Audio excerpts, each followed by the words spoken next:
Hi there. I'm Linda and I'm 32 years old. I work as a financial analyst here in Columbus, Ohio. Last Thanksgiving, I was sitting at my family's dinner table surrounded by aunts, uncles, and cousins when my mother stood up and said something that changed everything between us forever. She looked right at me and announced to everyone in that room that I was the black sheep of our family.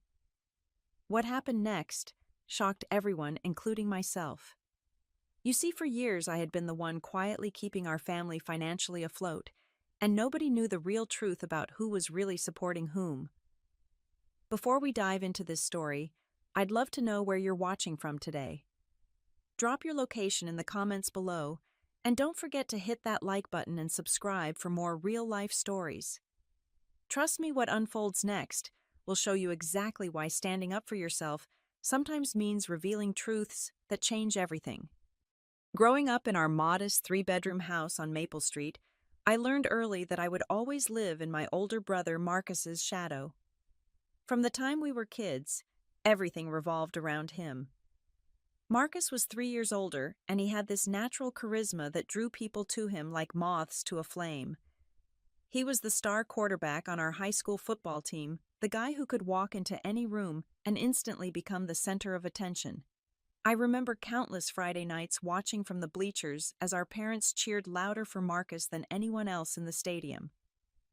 Mom would wear his jersey number painted on her cheek, and Dad would pace the sidelines like he was coaching the game himself.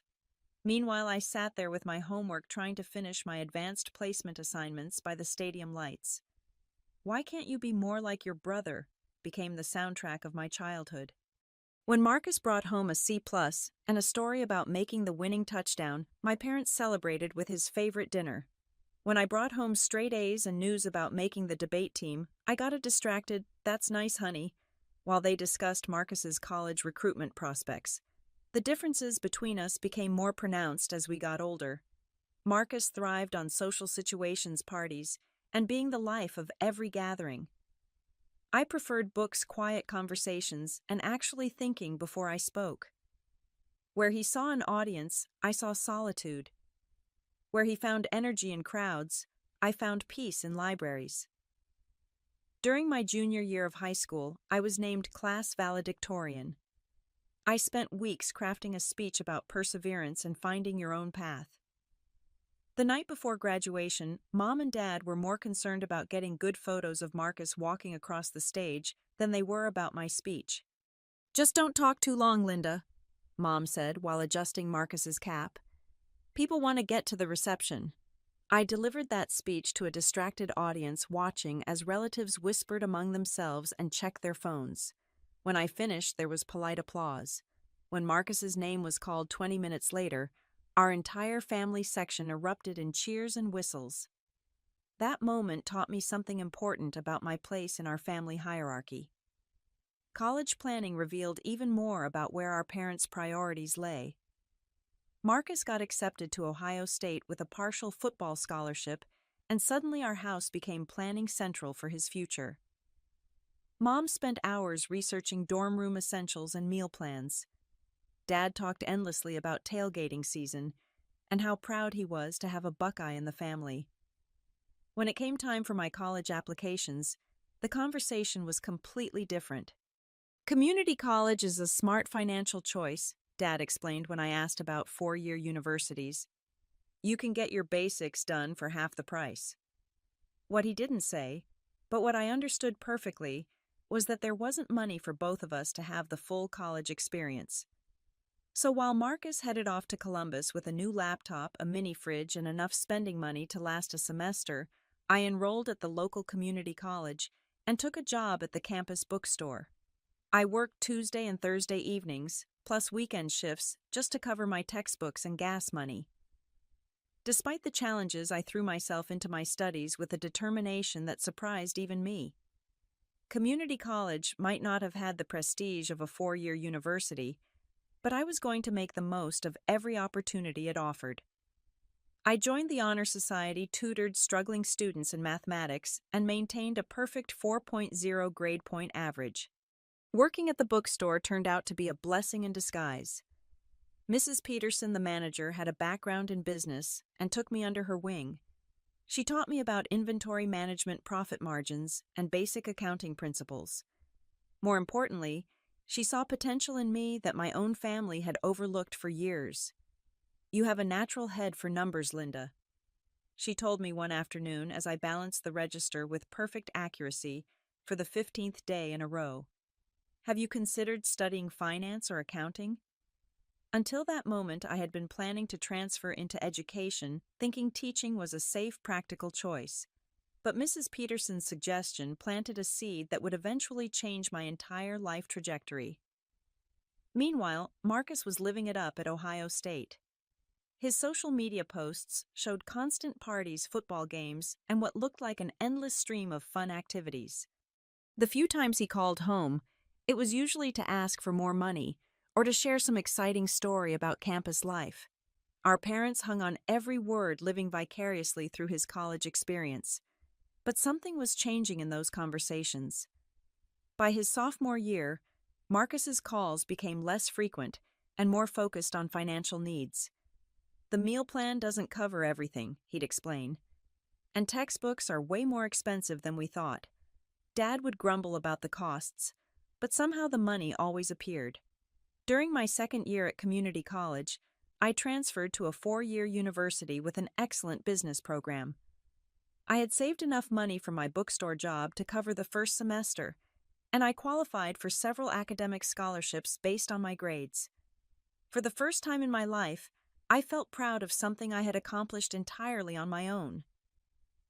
The transition to university life was exactly what I had hoped for.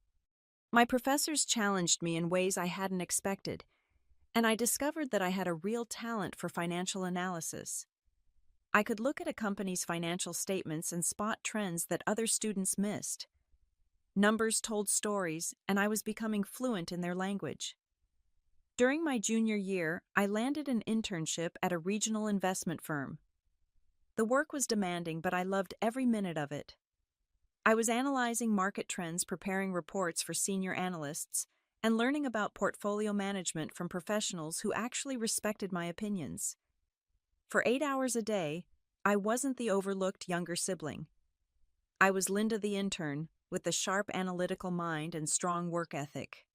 Around this same time, Dad's construction business started facing serious challenges. The housing market was softening, and he was having trouble finding consistent work. I could hear the stress in Mom's voice during our weekly phone calls, though she tried to hide it behind updates about Marcus's latest achievements. "Your brother is thinking about changing his major," she mentioned one Sunday afternoon.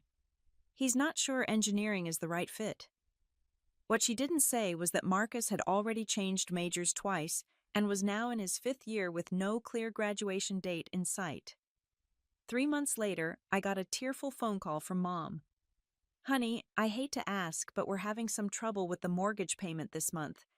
Your father's work has been so slow, and with all the expenses for Marcus's education." Her voice trailed off, and I could hear the embarrassment in the silence. Without hesitation, I transferred $500 from my savings account to theirs. It was money I had been saving for a security deposit on my own apartment, but family comes first, right? "Don't worry about paying me back," I told her. "I'm just glad I can help." That phone call established a pattern that would define the next several years of my life.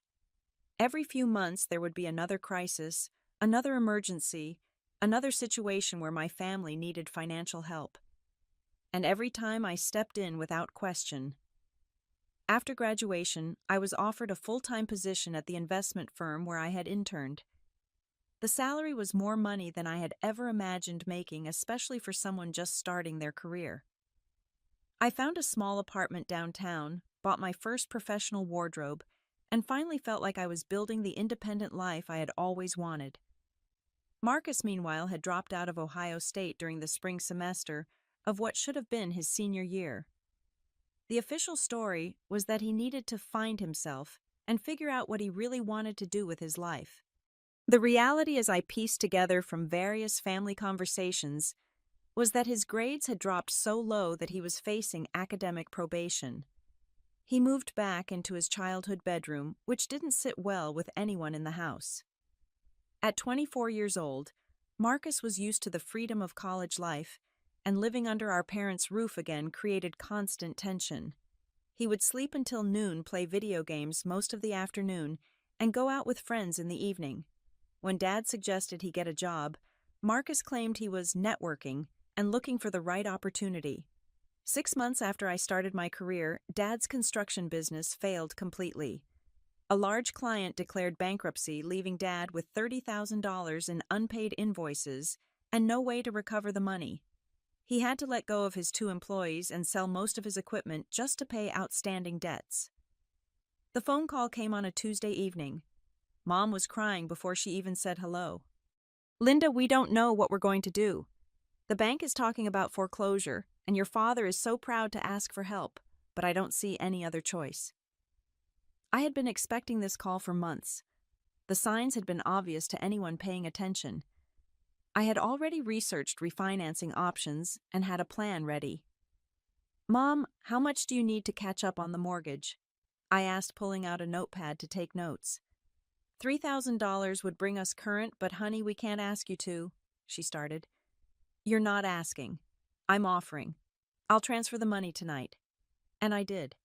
$3,000, which represented nearly 2 months of my after-tax income, transferred electronically before I went to bed. But that was just the beginning. Over the next 6 months, I found myself covering increasingly large expenses for my family. Car repairs for Dad's truck, medical bills when Mom needed minor surgery, utility payments when the electric company threatened disconnection, groceries when money was particularly tight. Each time Mom would call with tears in her voice and profound apologies. Each time I would reassure her that family helps family, and that I was grateful to be in a position to contribute. What I didn't realize at the time was how these contributions were being perceived by the rest of my family. During this period, Marcus met Sarah, a woman he had gone to high school with, who was now working as a dental hygienist. Their relationship moved quickly, and within 8 months they were engaged. The engagement party was held at our parents' house, and I contributed $600 for food and decorations. Planning their wedding became a family obsession. Sarah had always dreamed of a big celebration, and despite their limited resources, Mom was determined to make it happen. "It's important to start a marriage the right way," she explained when I questioned the wisdom of spending so much money they didn't have. The wedding budget grew from $5,000 to $8,000, then to $12,000. Each time it increased, I found myself covering the difference. The venue deposit, the photographer, the flowers, the open bar that Marcus insisted was essential for a proper celebration. I told myself that this was a one-time expense, that helping my brother start his marriage on solid ground was the right thing to do. But even as I wrote those checks, I felt a growing resentment that I couldn't quite articulate. 3 months after the wedding, Sarah discovered she was pregnant. The news was met with celebration from our parents, who were thrilled about becoming grandparents. But pregnancy complications led to expensive medical bills that their insurance didn't fully cover. Once again, my phone rang with a tearful request for help. This time it was Marcus calling. "Linda, I know we've already asked for so much, but Sarah needs this specialized treatment and we're looking at $3,000 out of pocket. I wouldn't ask if it wasn't for the baby." As my financial contributions to my family continued to grow, something else was changing. The dynamics at family gatherings had shifted in a way that left me feeling increasingly isolated and misunderstood. What I thought would earn me appreciation and recognition instead seemed to create a strange kind of distance. Family dinner conversations began to include subtle criticisms about my lifestyle choices. "Linda works so much," Mom would say to visiting relatives, as if my career success was somehow unhealthy.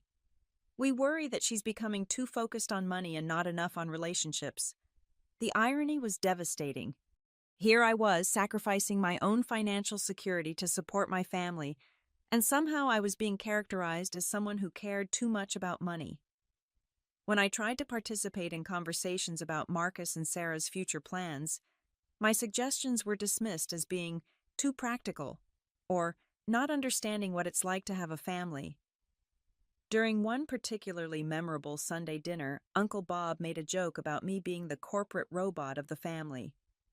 Everyone laughed, including my parents, while I sat there trying to smile and pretend it didn't hurt. "At least someone in this family knows how to make money," Aunt Helen added, which was apparently supposed to be a compliment, but felt like another way of saying I didn't fit in.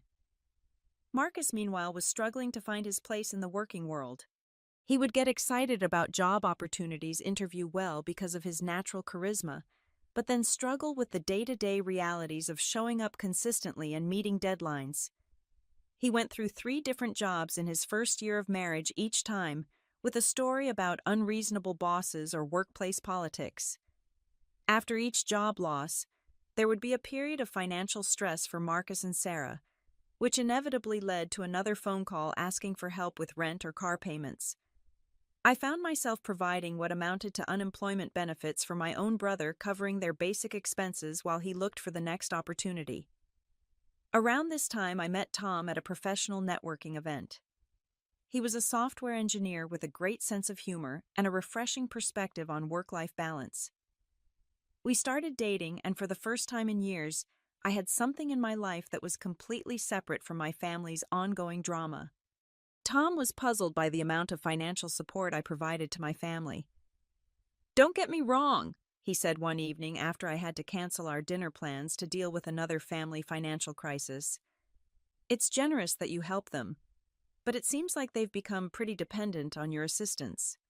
His observation bothered me because I knew it was accurate.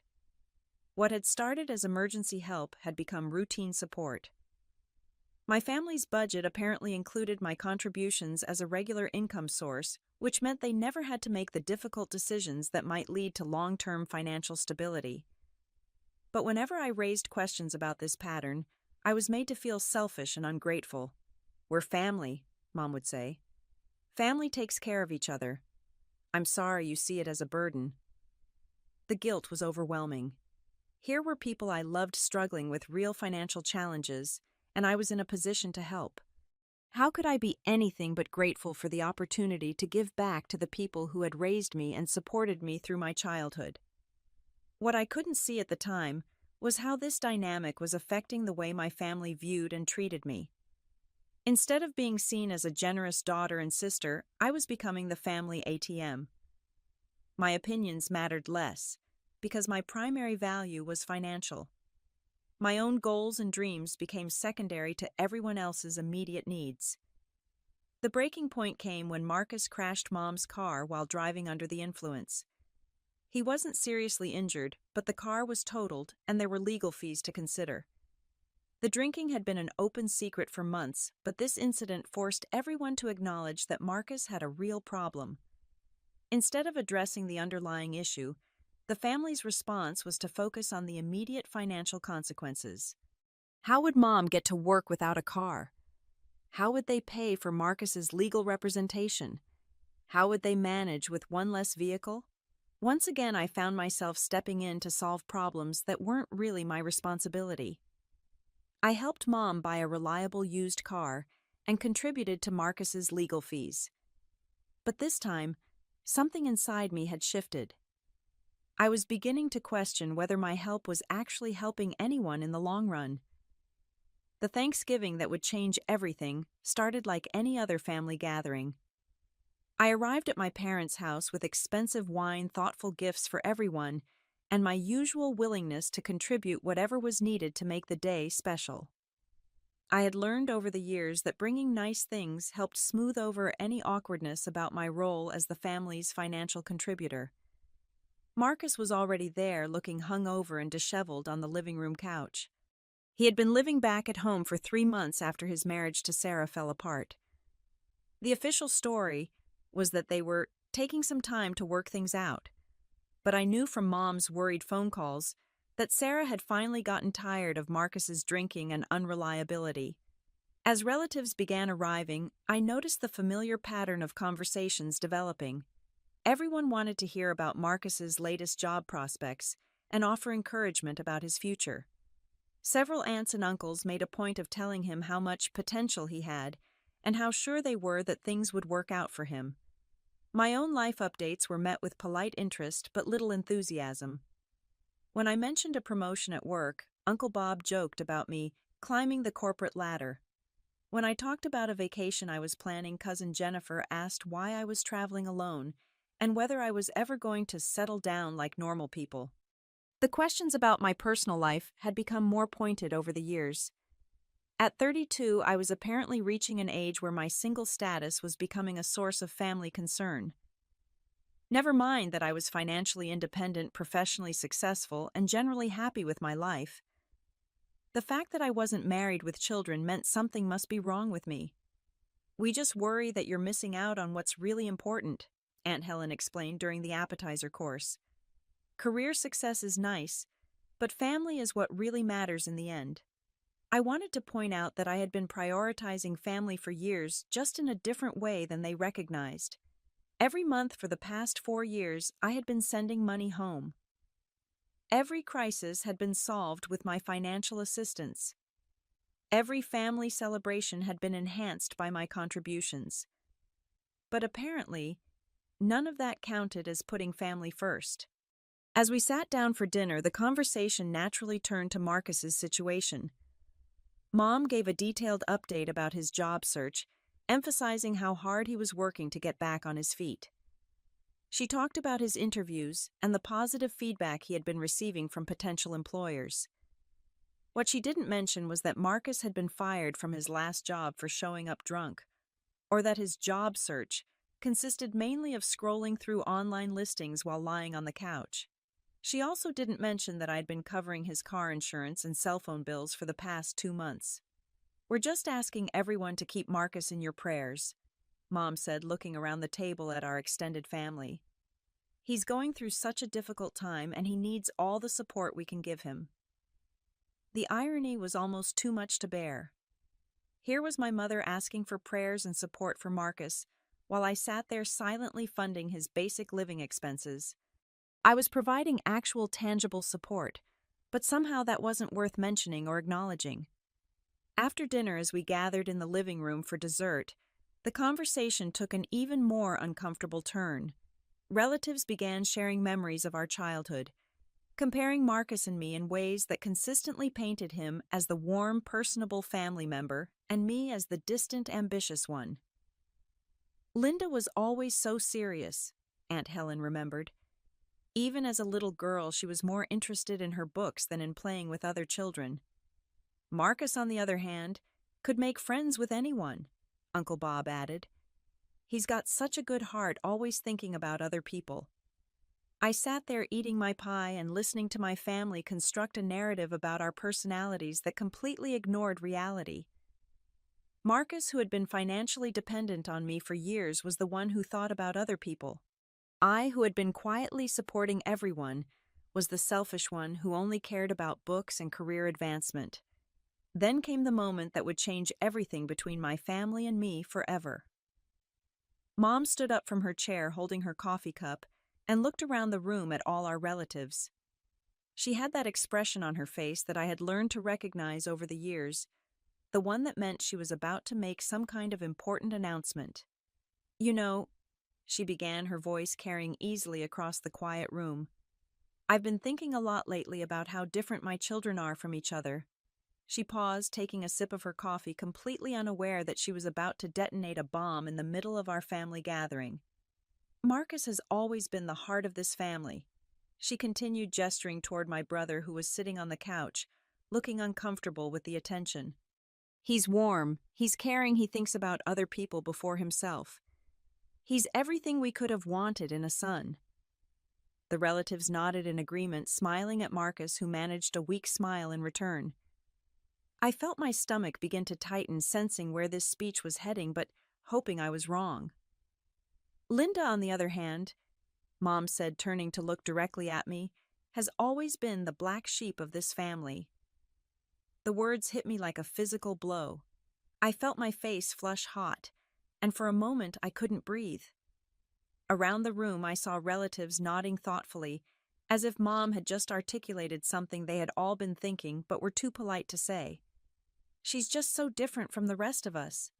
Mom continued, seemingly oblivious to the fact that she was humiliating me in front of our entire extended family. So cold and money-focused, she doesn't understand what family really means.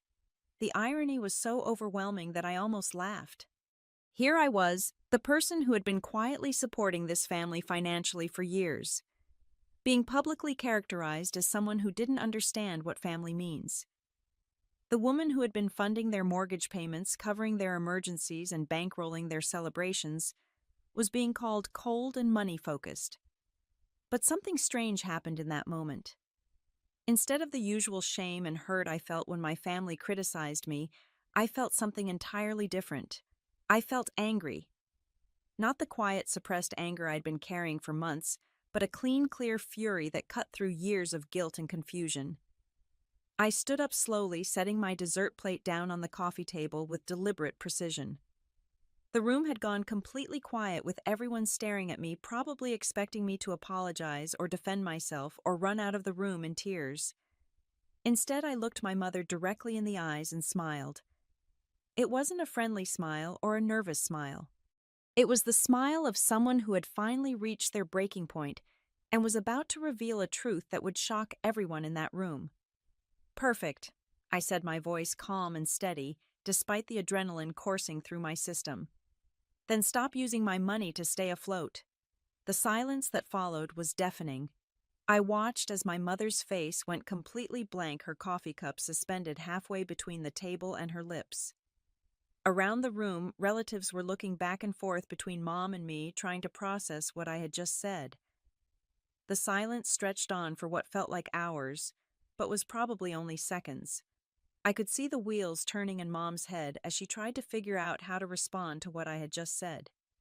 Her mouth opened and closed a few times, but no words came out. "What are you talking about?" She finally managed, her voice much smaller than it had been moments before. I pulled out my phone and opened my banking app. For years, I had been keeping meticulous records of every transfer, every payment, every contribution I had made to my family's financial stability. What had started as good bookkeeping was about to become the most powerful weapon I had ever wielded. "I'm talking about the $1,500 I transfer to your checking account every month to cover your mortgage payment," I said, scrolling through my transaction history. "I'm talking about the $8,000 I contributed to Marcus's wedding, the $3,000 I gave you when Dad's business failed, the $1,200 for Mom's medical bills." Around the room, I could see relatives' expressions changing from confusion to shock. Uncle Bob was leaning forward in his chair, staring at me with his mouth slightly open. Aunt Helen had set down her coffee cup and was looking back and forth between my parents and me. "Linda, please," Mom whispered, her voice pleading. "This isn't the time or place to discuss." "You made it the time and place," I interrupted, surprised by the strength in my own voice. "You stood up in front of everyone here and called me the black sheep of this family. You said I don't understand what family means. So let's talk about what family really means." I continued scrolling through my phone, calling out specific amounts and dates. September 15th, 2000 for Marcus's car repairs. October 3rd, 500 for utilities when you were behind. November 20th, 800 for groceries and household expenses. Marcus was staring at the floor, his face red with embarrassment.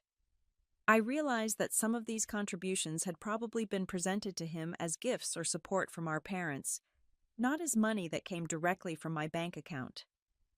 Over the past 4 years, I continued, my voice getting stronger with each revelation. I have contributed over $47,000 to this family's expenses. $47,000 while listening to lectures about how I don't care about family and only focus on money. Cousin Jennifer was shaking her head in disbelief. "Linda, we had no idea," she said softly. "Of course you didn't," I replied. "Because God forbid anyone should know that the black sheep was the one keeping this family financially afloat.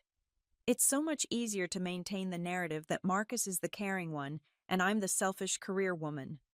I looked directly at Marcus, who still couldn't meet my eyes. "Tell them about your drinking problem, Marcus. Tell them about how you lost your last job for showing up drunk. Tell them about how Sarah left because she got tired of supporting a grown man who couldn't handle basic responsibilities. Linda, stop, Mom said, her voice breaking. Why should I stop? I asked. You didn't stop when you decided to humiliate me in front of everyone. You didn't think about stopping when you called me cold and money-focused while I've been literally funding your life for years. I turned to address the room full of relatives who had been so quick to judge me and praise Marcus. You want to know what the real difference between Marcus and me is? I take responsibility for my life and my choices.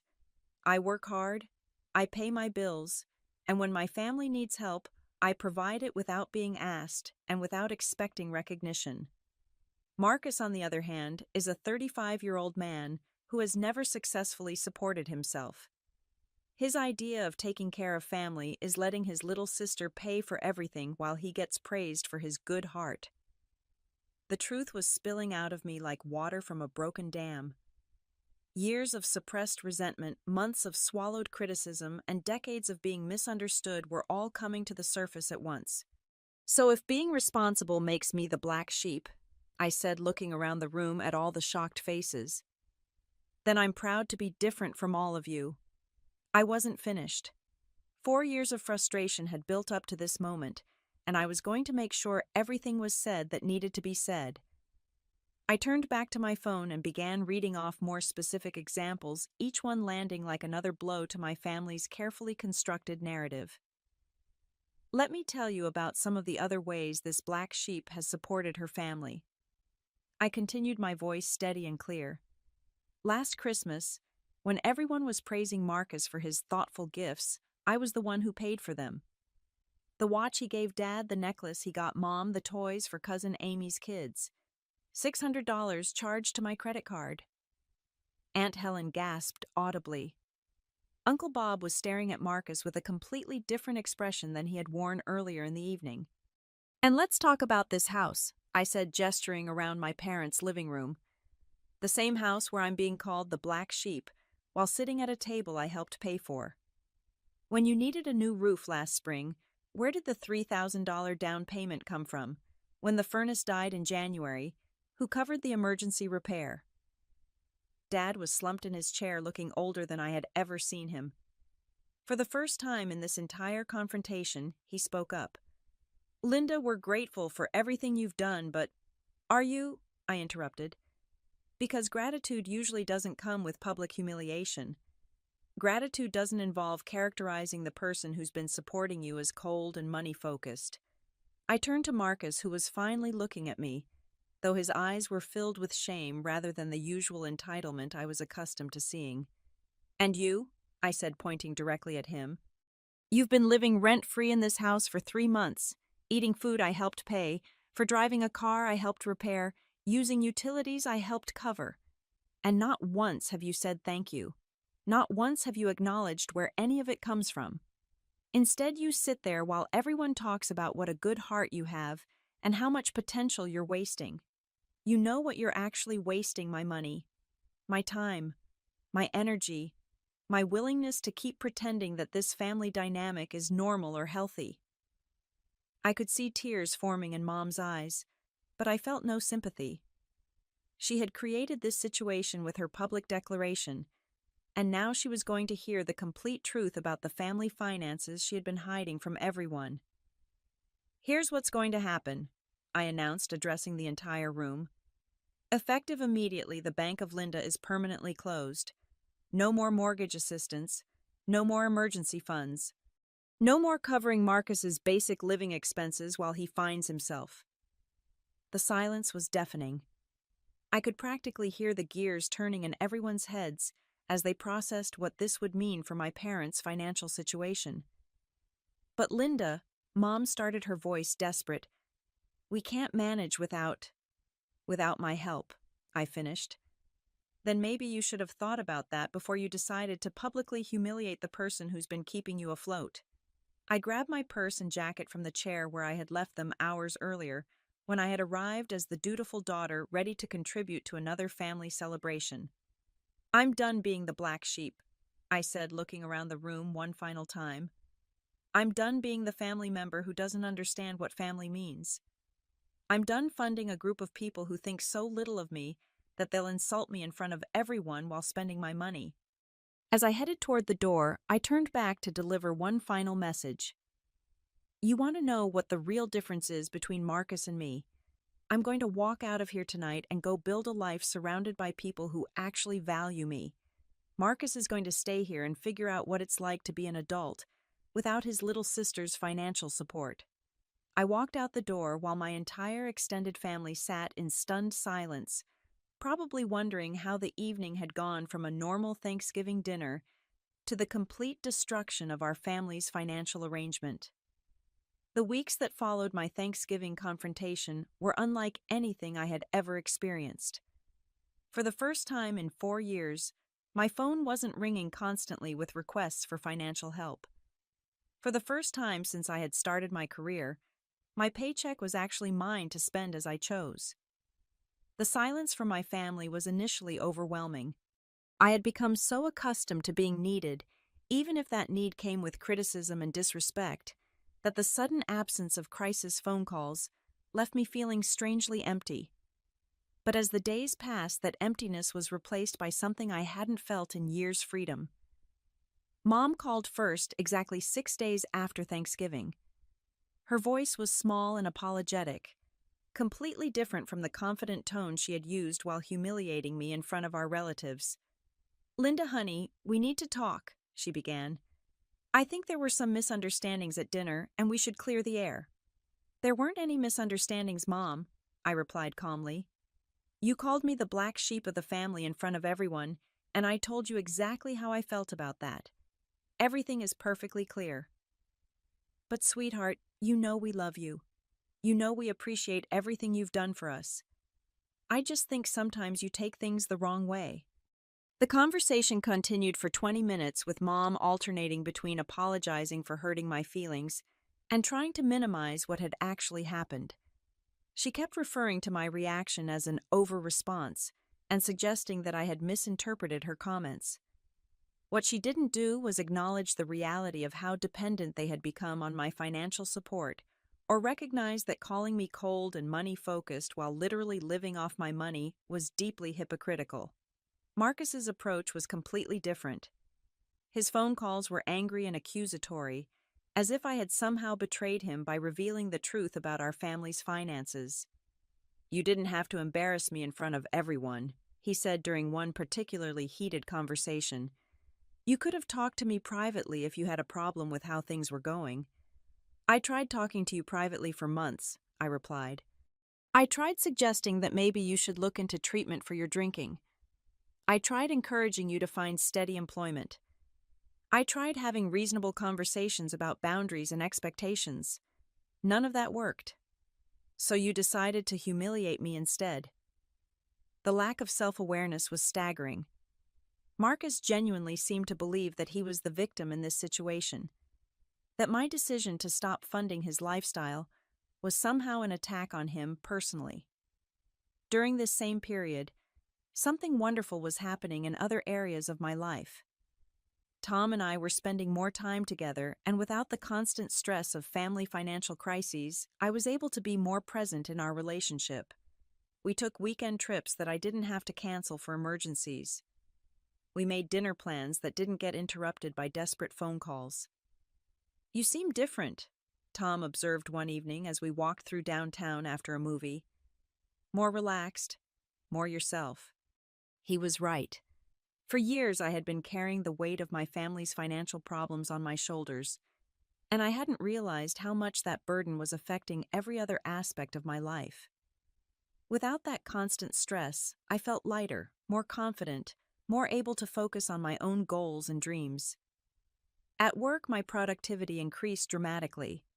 Without family crises demanding my attention, I was able to take on new projects and responsibilities.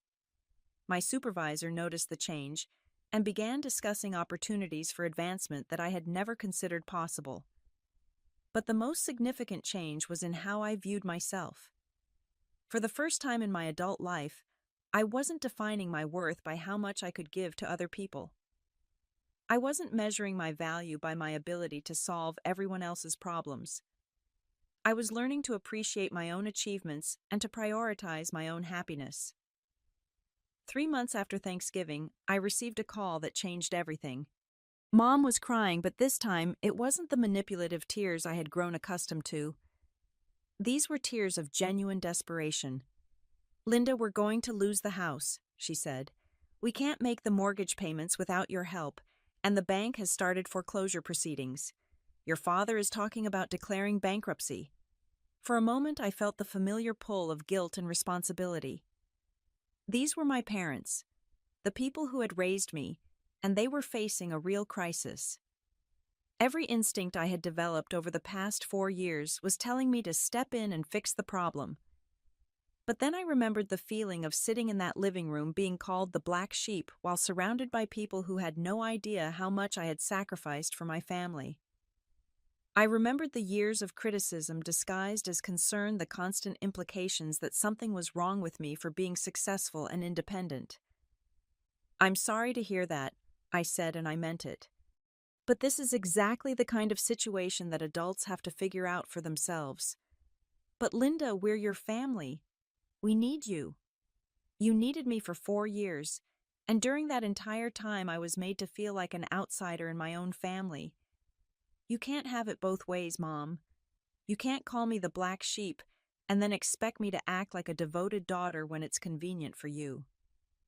The conversation with Mom that day marked the beginning of the most difficult period of this entire experience, but also the most important. Over the next several months, my family was forced to confront the reality of their financial situation without my safety net, and the results were both painful and ultimately necessary. Dad swallowed his pride and took a job working for another construction company instead of trying to rebuild his own business. The pay was lower than what he had been making before, but it was steady income with benefits. More importantly, it was a job he could actually do, instead of relying on my contributions to make up the difference between his declining business income and their expenses.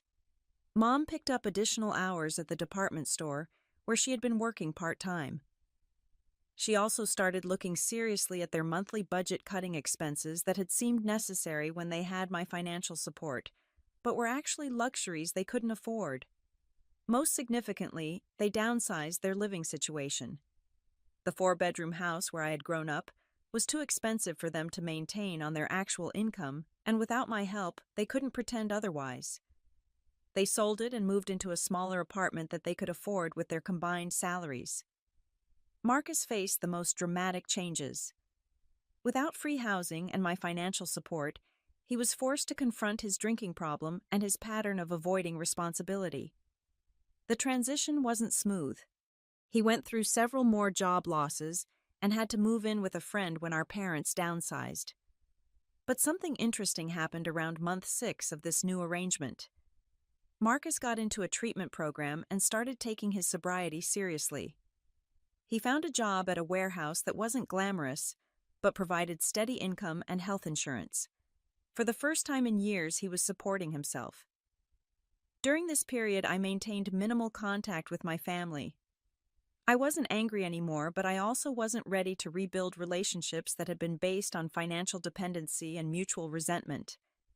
I needed space to figure out who I was when I wasn't constantly trying to rescue everyone else. Tom and I were growing closer, and he helped me understand something important about healthy relationships. People who really love you don't make you choose between being yourself and being accepted, he said one evening as we discussed my family situation. They love you because of who you are, not despite it. That observation helped me realize something crucial about my family dynamics. For years, I had been trying to earn love and acceptance by being useful, by solving problems, by making myself indispensable. But that kind of love comes with conditions, and those conditions can change whenever it's convenient for the other person. Real love, the kind Tom was showing me, and the kind I was learning to show myself, doesn't require you to sacrifice your own well-being to prove your worth. Real love appreciates your contributions without demanding them. Real love doesn't call you names and then expect you to keep providing support. 8 months after my Thanksgiving confrontation, I received a very different kind of phone call from Mom. Her voice was calm, not desperate. She wasn't calling to ask for money or to guilt me into resuming my financial support. Linda, I want you to know that your father and I have been doing a lot of thinking about what happened at Thanksgiving and about the years leading up to that evening, she said. We realize that we took advantage of your generosity and we failed to show you the appreciation and respect you deserved. It was the first real apology I had received from anyone in my family, and it caught me completely off guard. We're managing on our own now, she continued. It's been difficult, but we're making it work.